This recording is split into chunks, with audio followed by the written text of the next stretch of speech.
তার যারা নেতাকর্মীরা তার জন্য অপেক্ষা করেছেন, দীর্ঘ ১৭ বছর যারা এই মাহেন্দ্রক্ষণটির সাক্ষী হতে চেয়েছেন, তাদেরকে তিনি স্বার্থের চেয়ে, দলের স্বার্থের চেয়ে দেশের স্বার্থকে প্রাধান্য দেওয়ার জন্য তিনি যে স্লোগান দিয়েছেন, সেই স্লোগান সম্বলিত যে লাল বাসটি, সেই বাসটি আমরা দেখতে পাচ্ছি এবং বাসের একেবারে সামনের অংশে তারেক রহমান অবস্থান করছেন এবং রাস্তার দুপাশে নেতাকর্মী, লক্ষ লক্ষ জনতা যারা অপেক্ষা করছিলেন দীর্ঘক্ষণ ধরে, তাদেরকে আসলে তিনি কিছুক্ষণ এ পাশে কিছুক্ষণ আরেক পাশে হাত নেড়ে নেড়ে অভিবাদন জানাচ্ছেন, সালাম জানাচ্ছেন। তার যেই খুশি, তিনি আপনাকেই বলছি, ইন্স্যুরেন্স করলে সিটিতে সুরক্ষা পাবেন নিশ্চিত। তারেক রহমান তার নেতাকর্মীদেরকে শুভেচ্ছা জানাচ্ছেন এবং শুভেচ্ছা জানাতে জানাতে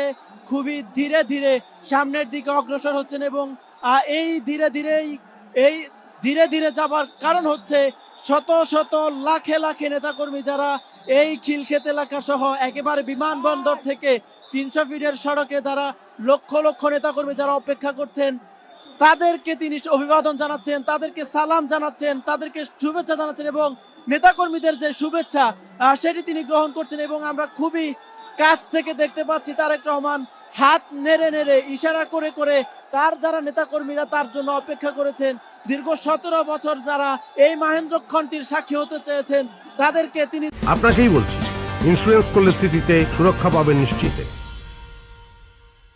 দুপাশ থেকে দুহাত দেখিয়ে দেখিয়ে অভিবাদন জানাচ্ছেন এবং আবেগ ঘন মুহূর্তের সৃষ্টি হচ্ছে যে মুহূর্তে তারেক রহমান নেতাকর্মীদের পাশ দিয়ে যাচ্ছেন। তারেক রহমান নেতাকর্মীদেরকে অতিক্রম করার সময় সেখানে আবেগ ঘন অবস্থার সৃষ্টি হচ্ছে। যারা গত ১৭ বছর ধরে অপেক্ষা করেছেন তারেক রহমানকে বাংলাদেশের মাটিতে দেখবেন এক নজরে, তাদের সেই অপেক্ষার অবসান হয়েছে এবং আজকেই নেতাকর্মীরা, লাখ লাখ নেতাকর্মী সহ সাধারণ মানুষ যারা রাজধানীতে ভোর থেকে গতকাল রাত থেকে অপেক্ষা করছিলেন, তারা আজকেই তাদের যেই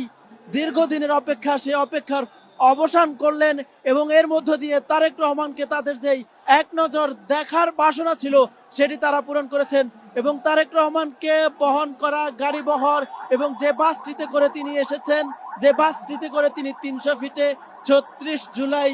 এক্সপ্রেসওয়েতে যেখানে তাকে আজকে সংবর্ধনা দেবে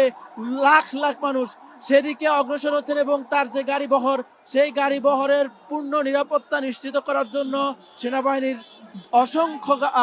বাস, সেনাবাহিনীর গাড়ি এবং অন্যান্য যে গাড়ি রয়েছে,